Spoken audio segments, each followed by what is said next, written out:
Hey, YouTube community.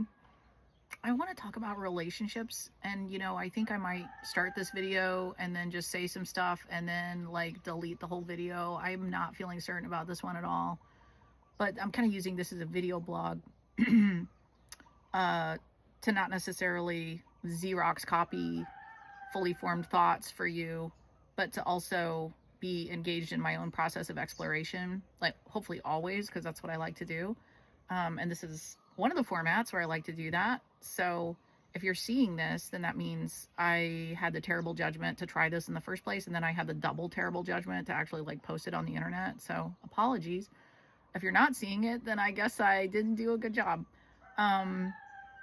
So it's 2025. Okay, if you're watching this and it's like a time capsule and it's like Skynet is rampaging around the planet or something, this is 2025. And there are people in relationships and there are people who aren't, and everybody has a relationship story of their journey through that. It's a part of our life. We've got our different compartments, and that's a big dominant major time suck of a compartment that we put a lot of time and energy into, for good or for ill, over the years. I'm somebody who's not in a relationship. I would say maybe half my friends are and half my friends aren't. I'm 49. I have friends that are 20 years older than me. I have friends that are 20 years younger than me. I have friends my own age. Overall, my general going in position and my general sort of premise in life is that it's better to be in a relationship of some sort.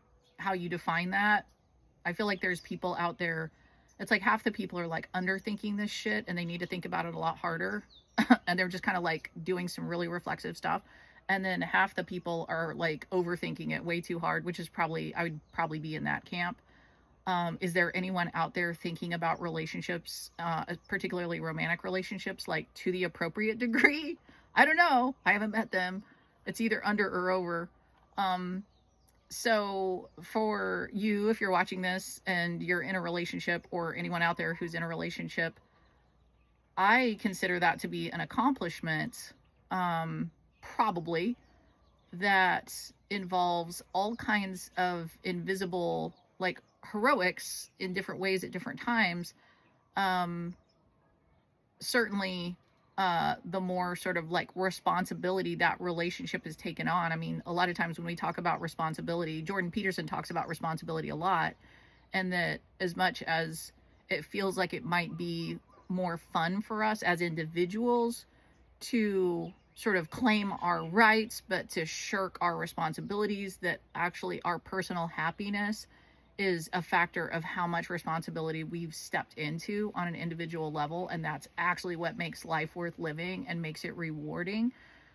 So I kind of want to move that over. I agree with that, and I kind of want to move that over into, as long as it's in an aligned fashion, not just like the shit that your parents told you that you have to do for them to be proud of you, right?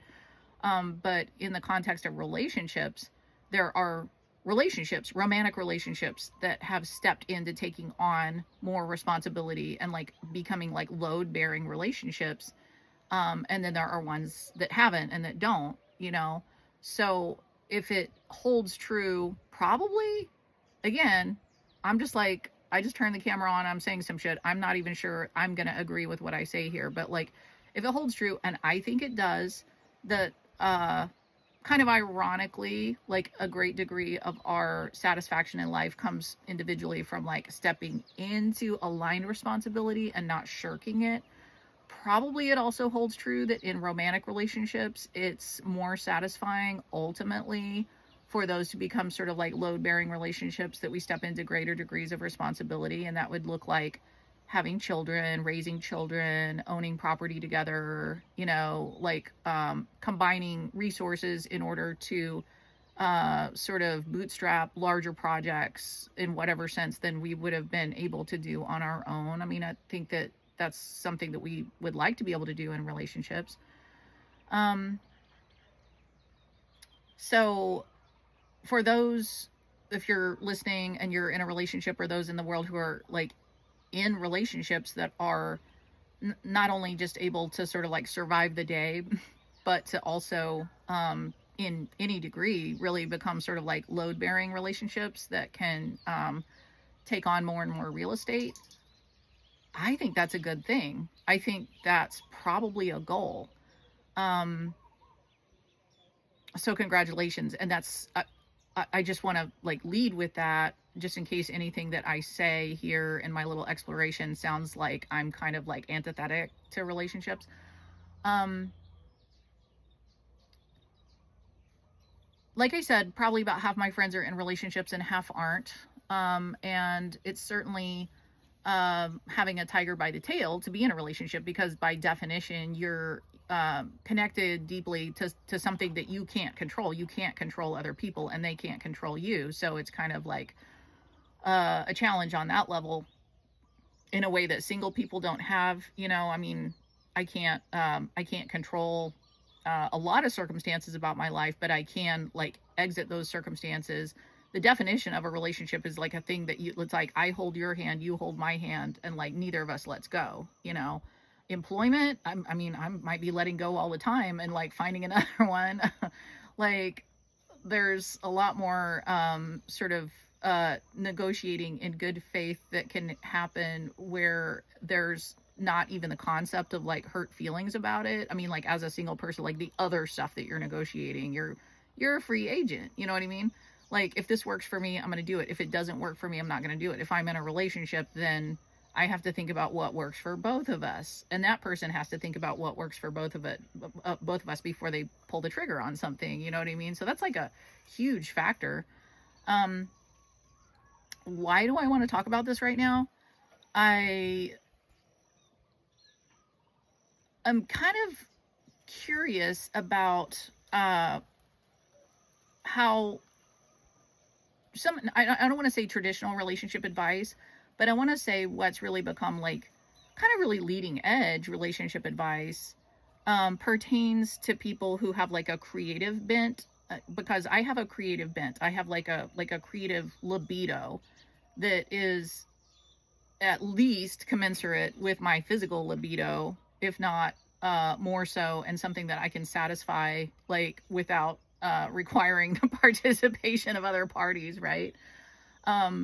Is this a cope because of how I grew up, like in the middle of nowhere and having to like figure out ways to entertain myself? Like probably so, but I think that that's true for a lot of creative people, and human civilization has certainly benefited from those folks like over the centuries and over the thousands of years that had that cope, if it's a cope, you know, who wanted to like create something that would sort of outlive them on that level, you know. I have two girlfriends who are very, very well versed in attachment style theory, and we talk about that kind of stuff a lot. And I consider that to be like a really leading edge approach to examining what's going on in relationships. That's finally, it's like something has finally kind of gone mainstream in a certain way that takes into account the experiences that we had in early childhood. Because I think the kind of wave of thing before that was like the big discussion point, and it's still totally relevant, it was like the 5 love languages, right? Like that hit the world like a ton of bricks, and everybody was like, oh, like what's my love language? What's your love language? You know? But that still almost doesn't like firmly enough connect the way that we interact, like especially like romantic relationships are where all the rubber meets the road, you know. I don't feel like it like firmly enough connects like what the fuck we're doing now, like good or bad, with like what our adaptations and strategies had to be in childhood. And I just think that connector part is really important. And I don't know of a sort of like relational coaching or like lens paradigm that does a better job of that than attachment theory, which is why so many people have gravitated to it. I can't really call myself an expert in it. I've sort of just like, you know, checked out the edges of it and had some really good downloads with people that are like I said, a lot more versed in it. But to me, that's almost like the relationship version of medically the Overton window shifting enough to the point that we are like finally in mass acknowledging that what we put into our bodies and like eat and consume consciously or unconsciously, of course, we're like in this matrix designed to make us fat, sick, gay, dumb, low T, under muscled, right, poor, where they're like blasting the air with things and like blasting the water with things and like blasting our food with things and like like I always got to say that at least one time in every video. So it's like um if you, I mean, because if you don't have that part and you're just like, oh gosh, like everybody's kind of having this epiphany, because for a crazy long time that wasn't even part of the discourse, that like whatever might be happening with you like medically and in terms of um acute or chronic health conditions might actually have to do with the shit that you put in your body. Like I was raised in that paradigm, you know, and like I said, I'm 49, like I was born in 76. So like for a lot of my life, I mean, that was just like a number one thing that I was taught. And everybody's kind of getting that now, right? But for like, like decades and decades, like a lot of my life, I've had coworkers. I mean, I had all kinds of people that they really like to like run down their disease processes, and it's always genetic or it's just happenstance. And I'm like watching them, like what they, and I'm like, that's wild. That's wild that you're not making this connection, right? Like that's absolutely like mind-blowing crazy that you're like not making this connection. I think that connection is huge, but it's not, it's actually still not everything. Like I think that we have things going on too that are like vibrational and emotional, and where the Overton window is like starting to shift and like include, I mean, there's always been people, I guess myself included, that have been kind of like way out there and woo woo, and like Louise Hay, you know, from Hay House Publishing would be like a big one, like about like chronic thought patterns that gain momentum. And if you don't deal with like the earlier sort of like emotional and psychological ramifications of that momentum, like notice it and like address that root kind of like thought of like self-worth or like whatever it is, then momentum being what it is, it's going to keep accelerating and intensifying until it exhibits like in your body, like somatically, you know, like that kind of thinking. So I don't think I've ever, since I started thinking about this stuff, like I don't think I've ever been somebody who was like, you know, I kind of got like, I had the epiphany about like the lifestyle and the consumption relative to our like medical circumstances we might find ourselves in, but I didn't also like understand that there's like this total X factor going on. You just have to, I feel like you can't get out from under that, because there's people who can you know, have a bad lifestyle and they do just fine and they live a really, really long time. And then there's people that can have a super good lifestyle and they're super careful about everything, and they experience like, you know, collapse of their health, like on so many ways, on so many levels. And you're like, you know, so it's not just the, is this thing good or is this thing bad, and like how much of it are you putting in your body. It's like there's also this total X factor going on of your thoughts and feelings and the momentum that gets going with that, you know, because the entire universe is like this benign construct that's designed to like help us like integrate where we've been fractured, you know. So that would be like in the medical sort of like lifestyle side of things. So like I kind of feel like attachment theory starting to gain momentum in the population, and it's starting to be not just, you know, here and there like weirdos, but like people are actually like lay people. I would consider myself a lay people too, as far as like attachment theory goes. I mean, I just kind of keep like bumping into this and people know about it and tell me about it.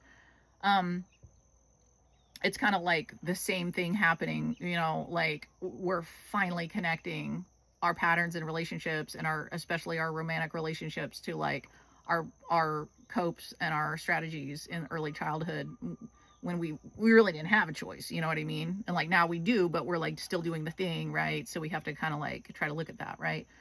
So I have a lot of appreciation for it. I guess a big question for myself, and I'm not sure how many other people besides like my brother, for instance, like I haven't met that many other people who also kind of like separate from all that, but it's like helplessly also involved with that, have this kind of whole other, like I said, libido going on in life. And I've always had it. This has always been with me.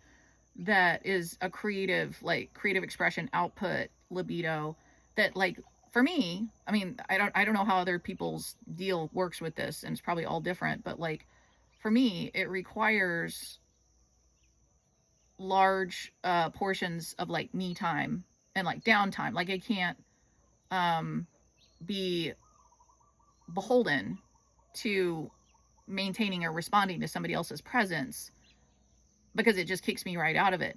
And it's not just like somebody can like be like, okay, I'm going to be gone for 4 hours. This is why cohabitating for me has been like a fucking really confusing, weird thing over the years. And that's just like the thing that you're supposed to do, you know? And also, like I said, one of the only other people on earth that I've been able to kind of like have this conversation with, like, as confusing as it is my brother, because he's the same way as me, but he's a man and I'm a woman, and so that's going to manifest for us differently with different expectations, like in the way that relationships even go, right? So it's like it's still apples and oranges. But like cohabitation has been really rough for me, because it's not like somebody can just say, I'm gonna be gone for 4 hours, so like have fun working on your stuff, and then the minute they walk out the door, I like click into that mode. Like when I'm like cooking on something and trying to like dive really deep into like something that I'm writing, or like a song that I'm creating, um, or whatever project that whatever kind of like idea that it is that I which feels, I mean, the reason that I know that there's something that I want to bring to bear is because it feels like unbearable not to. Like it feels like being pregnant and like you want to give birth, you're like having contractions, but it's like emotional. Um, I cannot slot that in to a schedule, and I can't just like click into that mindset just because this other person walked out the door, you know, and I'm like, oh my god, they're going to be back in 4 hours, and like the house is kind of a mess, and I want to do the dishes, and like, you know what I mean? Like it doesn't work like that. It's not just like on command. So when I say like it requires, for me at least, maybe there's other people that can do this maneuver in a room full of other people, I don't know, I'm not one of them, because I really feel the presence of even one other person. Buffy, my dog, is like the only being that somehow she doesn't count in this. Like, I'm not like, oh, Buffy's looking at me, so I can't do the thing or whatever. Like, requires, except for Buffy, like some kind of total privacy, um, for like an unknown amount of time. That's probably gonna, once I kind of get into this zone, it's going to also look like me completely losing track of time. And I've had like significant others, and friends be sort of like angry with me over the years, because I'm always like managing so much, and I haven't even talked yet about trying to like have this thing and like do this thing and also like maintain enough income and employment to like keep my boat afloat, right? Like that's hard enough, and then you're supposed to be like trying to have relationships or do the thing somewhere there. So it's just like ends up being, for me feeling like torn apart by a pack of wolves all the time. And if I could just finally get torn apart and then just be dead and it was over, that would be amazing. But it's never over. They never finish tearing me apart. It's always something, you know what I mean?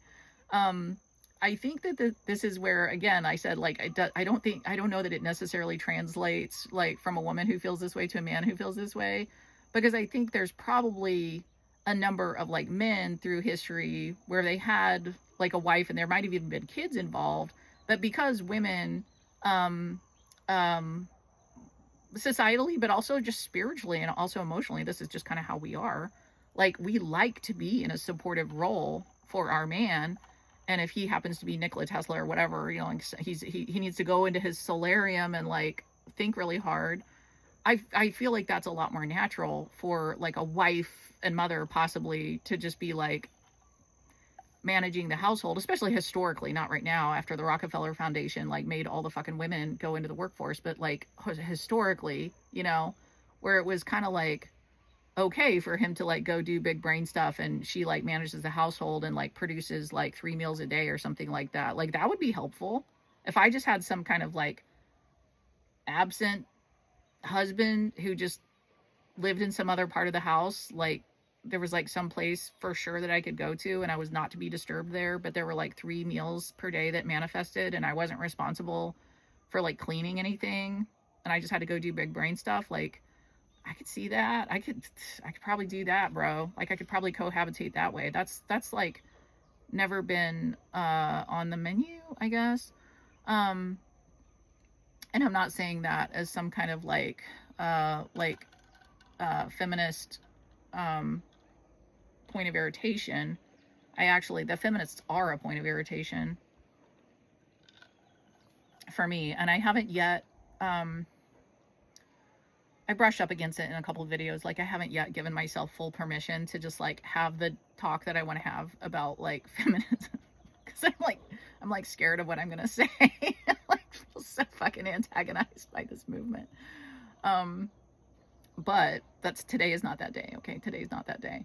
And I love women. I am a woman. Like obviously I love women. You know. So yeah, the whole cohabitation thing. Being a woman cohabitating with a man, it just means housework. I'm sorry. I know what you're thinking right now. You're thinking that's what the feminists fucking say. Like, why do you hate the feminists? That's what they're saying. And I'm like, sorry, I still hate the feminists, but there's a degree of like connection. Like, you know, like I live alone now. I've lived alone, you know, like I would say a lot of my life, maybe a majority of my adult life. Um, I I don't want someone to come and like do the things for me. Like I want to be like deeply connected to my beautiful little household. Like that's a thing that I want. I'm female and that's like my little turtle shell, and like I love to make it beautiful the way I want it to be. So like that's a certain amount of like time and energy. But certainly, you know, certainly like after the Rockefeller Foundation decided to like fund feminism to make all the women enter the workforce so that they could like double their tax base and like double fuck everybody over and like get all the kids like sent to public school for their official fucking indoctrination so that they can become like retarded and part of the matrix, you know. Like the whole question of cohabitation has gotten really crazy. I mean, now, I mean, it just takes two incomes almost to like have any kind of house whatsoever. So, like I said, going back to like whatever has ever been going on for me or not going on for me with relationships, which has been hard enough as a creative person, trying to like keep the flame alive here. Another whole big thing, closer alligator to the boat, really has been trying to keep an income going while sort of somehow like carving out enough time. How much time? I don't know. I just need a lot of time. Sometimes it takes a lot of time for me to even figure out how much time I need, right? Like it's all an explorative process. For me to like have enough income going on so that I can like live in a house by myself with my income, not with duplicating that with a partner who's just going to be there all the time. And I guess I'm supposed to cook him food or whatever is going on, let alone like roommates, you know, just doing the like, I mean, this is the situation that like all the young people, this is why everybody's mad at the boomers right now, is because like they were like the last generation, you know, to kind of get stuff and have it, you know, be okay, because of broken money. It's because of broken money. So that's like a wild landscape. Even for people who don't particularly have like a big amorphous, ambiguous, like creative, like libido desire. I mean, even just for people who just like want to have some kind of income and settle down and like start a family. I mean, it's like wild. How much, like, even just now, I mean, it used to just be like a man working some kind of like normal job, like made plenty of money to like buy a house and buy a car and like raise a couple kids and support his wife. And now it's like two incomes, and like even that's not enough. Like both of them working multiple jobs, or like what has to happen. Now we're all speculators, you know, like we can't, like you can't just like earn dollars and save in dollars. Like you have to be speculating and somehow putting some of your savings into something else that isn't just evaporating like ice. Like it's like wild now, you know what I mean?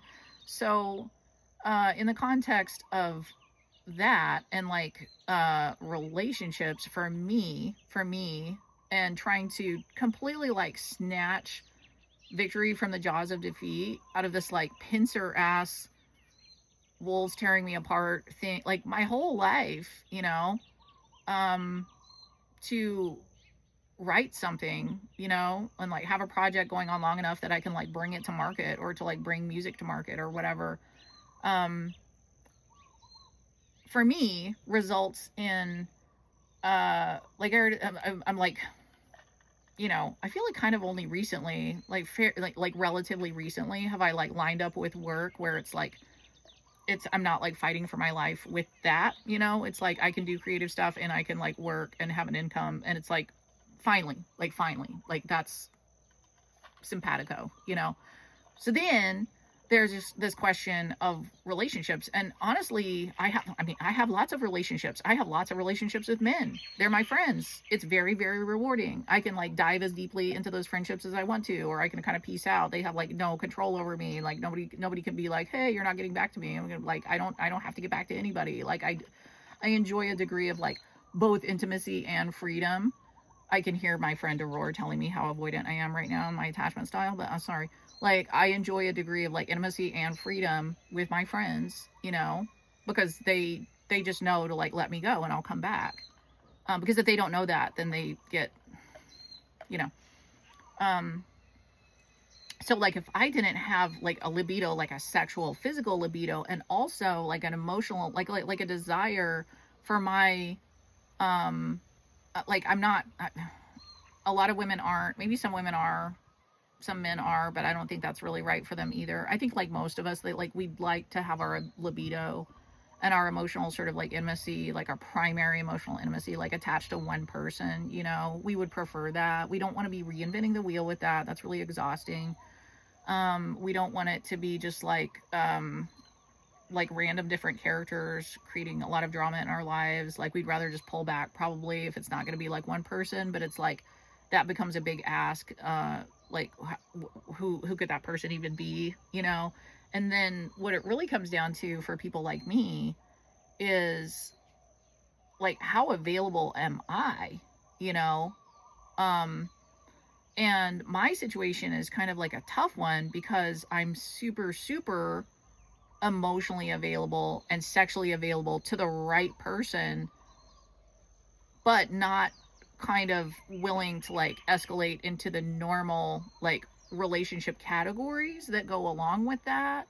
Like I'm somebody who I wish this has never happened for me, but like I wish that I could have ever connected with a man who just like deploys to the Middle East for 6 months, or is like a long haul truck driver and is just gone for a couple weeks, or like some man who like it's not a challenge to the relationship. Like we're still together and we're still doing the thing. I'd like to do that if it could be right, but where some function of it, like, and it's not my fault and it's not his fault. Like he's just fucking gone for like a lot of time, you know. I've always like wanted a boyfriend like that. Like that would be so great. And all of the women that are like with men like that, they don't like it. You know, they don't like it. So I just we all need to switch places or whatever. But um yeah. And then I've been involved in like seasonal work for almost 10 years now where I'm just gone. I'm just gone. And men don't like that. Men that I've like been dating or talking to or attempted to be in relationships with or whatever, like they don't like that, you know. Um and that's important to me because that work is the thing that I've found that like solves this other problem that I've always been having about the, you know, engagement with art and also having the income thing going on. So yeah, we're arriving at a point now where the kinds of like lenses that we use and the conceptual vocabularies that we're starting to have to like talk about human, especially romantic relationships, are like improving, I think, a lot versus kind of the tools that we had before. And I think probably attachment theory being the sort of like, as far as I'm aware, like leading edge one that I would consider to be like, that's the most badass thing yet. If there's something else that's even more badass, like I'm not aware of it and I'm not like in that field or whatever, but I mean, I think it's pretty amazing. I think it's pretty amazing. Um, Using the analogy that I drew, where it's like we're finally talking about our adult relationships relative to like what happened to us when we were kids, just the way that we for a long time needed to start talking about our medical, physical circumstances relative to our lifestyle and like uh, diets, habits, and also our X factor, you know, sort of vibrational, like emotional, like chronic thought patterns. So I think it's in a pretty good place. But I still feel, I guess that's kind of what I'm trying to say in this video, is like, I still feel not adequately like accounted for in that system, because I don't feel unavailable. I do feel unavailable, like in many ways, you know, not entirely. Um, I don't feel unavailable for like the normal reasons, you know. And it could be that, because I feel, again, like it feels like only fairly recently, like quite recently, have I, after all these years, you know, of like struggling, like got myself into a situation that feels like there is adequate money, there is adequate alone time for my creative projects, this being one of them. You know, I wouldn't be doing this if there was some bro standing over there like checking his watch and being like, hey babe, when are you going to be done with your little fucking video? Like, I can't create under those circumstances, you know what I mean? I wouldn't even be doing this if that was happening. Like, it's so important to me, you know, to like have figured out those two things.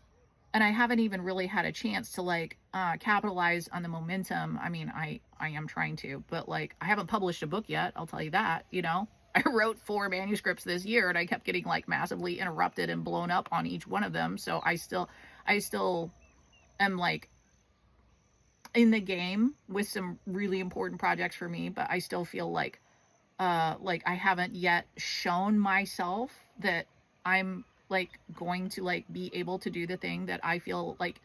I mean, believe me, when I'm like laying on my deathbed, that's a question you always have to ask yourself. Like, what is it that you're going to regret or be proud of, you know, when you're like laying on your deathbed?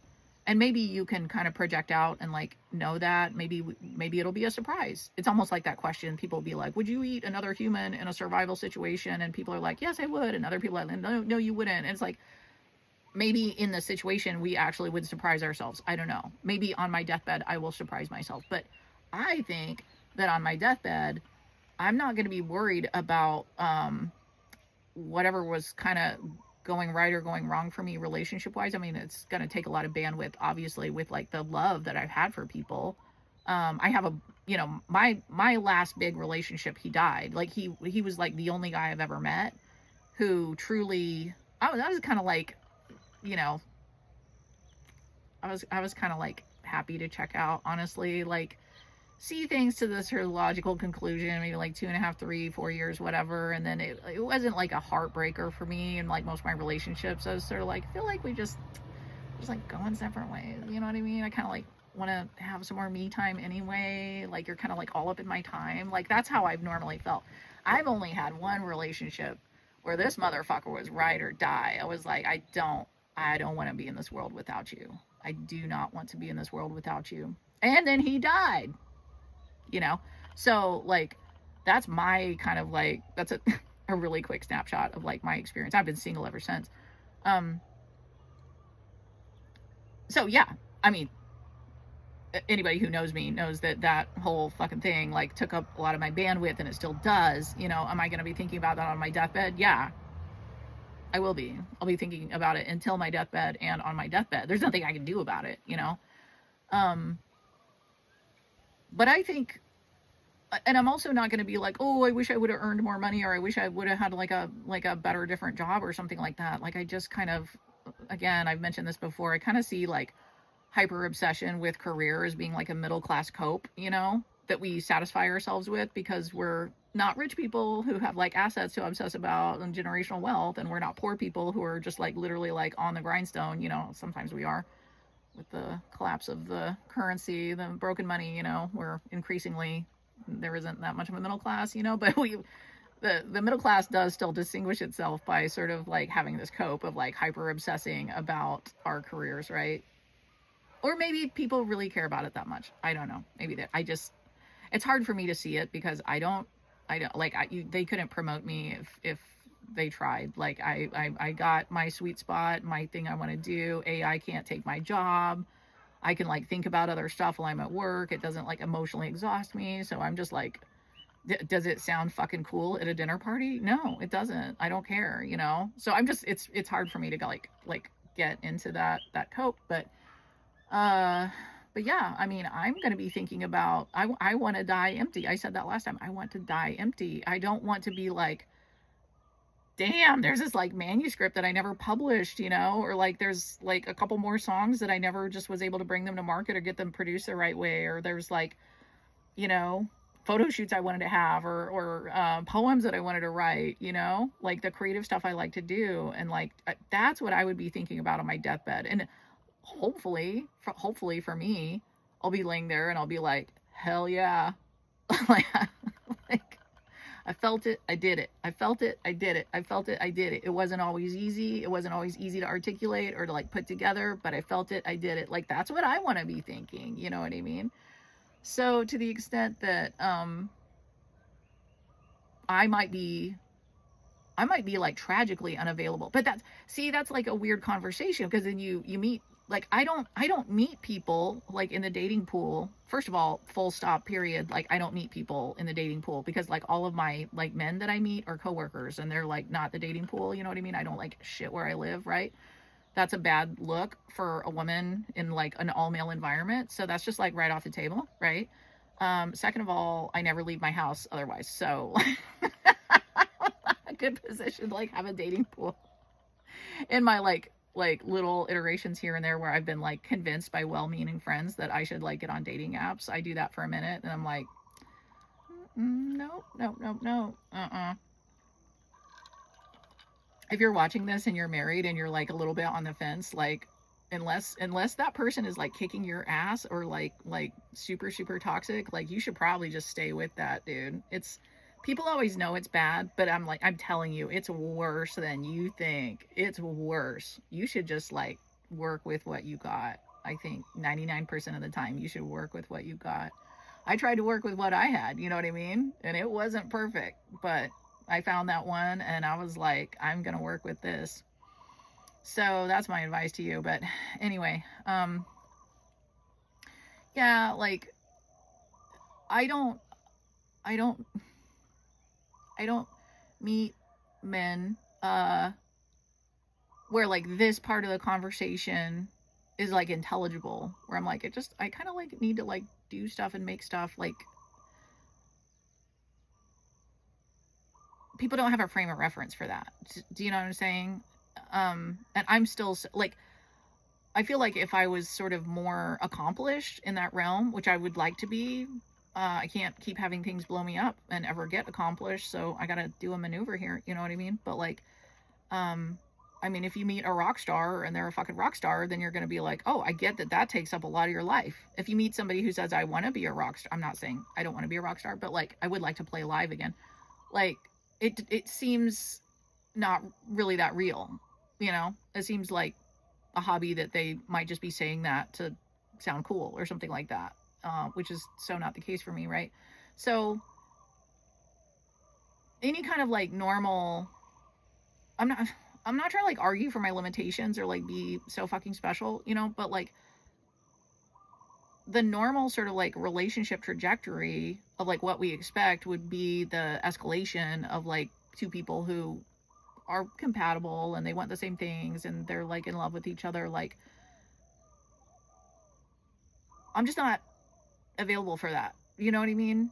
And so I feel like the discussion about like you're like these are like to the extent that you're not available, or you're not, you know, like you're kind of half in half out of things, it's always like there's something there that you need to fix, you know. And probably that's true for most people, and I'm certain that there's many things I need to fix, but it's like, do you know what I'm saying? Like, I don't know who else to have this conversation with except my freaking iPhone, you know, and YouTube, because it just feels like, honestly, right now, it feels like a time where there's kind of like an upswell in the population of more and more people sort of like waking up on a certain level and wanting to become a part of the global conversation that's happening. Because I don't use the term starseed, and I don't think the Galactic Federation, I don't think about the Galactic, I'm not like down that rabbit hole. I'm down some rabbit holes, I'm not down that one. I don't care about that. But I feel like there's an awakening, an upsurgence of like connectivity and like thought leadership. That's what I was talking about last time, like thought leadership, of more and more people. And I certainly feel this too. Like I want to broadcast ideas, connect with other people who are broadcasting their ideas, like experience like intimacy and connection on that level. And I've kind of always, like, I don't think I've ever quite been available for like the normal thing, because, you know, especially as a woman with men, there can be a sort of like, that can seem really threatening. Like you should just kind of confine all of your resources, like go towards that one person, right? And like sexual monogamy has never been an issue for me. Like I've never cheated on anyone ever in my life. I've never cheated on anyone. But people define monogamy and cheating different ways. And for me, it's actually over and over and over and over again in relationships with men. To me, it kind of feels like they become tyrants. Like they don't just want your monogamy, your sexual monogamy. They like want you to like pull all that shit in and then them to be the only recipient for it. And there's nothing wrong with that. And there's lots of women who would want to do that, or there's nothing else that they would want to do besides that. You know what I mean? But that's, do you know what I'm saying? Like when we talk about relationships and we talk about attachment theories and we talk about love languages and we talk about availability or unavailability, I feel like there's some kind of like other things going on that some people have and some people don't, or more or less, that I haven't ever quite figured out how to like braid that in, you know, to the braid, right? And there aren't a ton of people to talk to that it's enough of a frame of reference for them that it's like intelligible. So you're just kind of like stewing in your own thoughts that way and having certain like claustrophobic reactions to the idea of certain situations escalating that then can look like you're all triggered and traumatized and stuff like that. And it's like, it's actually, it might be to some extent, but it's also not, you know? So I thought maybe I might also in this video like kind of go through what, you know, has been an interesting trajectory through history of sort of like how we even define like romantic and committed relationships, like all the way from the tribal days through the feudal era to like what we find ourselves with now, and then the rise of feminism and kind of like how that's working and not working for us. But I'm spent. I think I'm just going to leave it there. So, I hope that resonated. I hope I said something intelligible. I'm still not sure I did. This is all just like rattling around in my head, but like that's something. That's something. And I felt like sharing it. Okay, have a good day or night or evening or life as you see this, and I appreciate your view.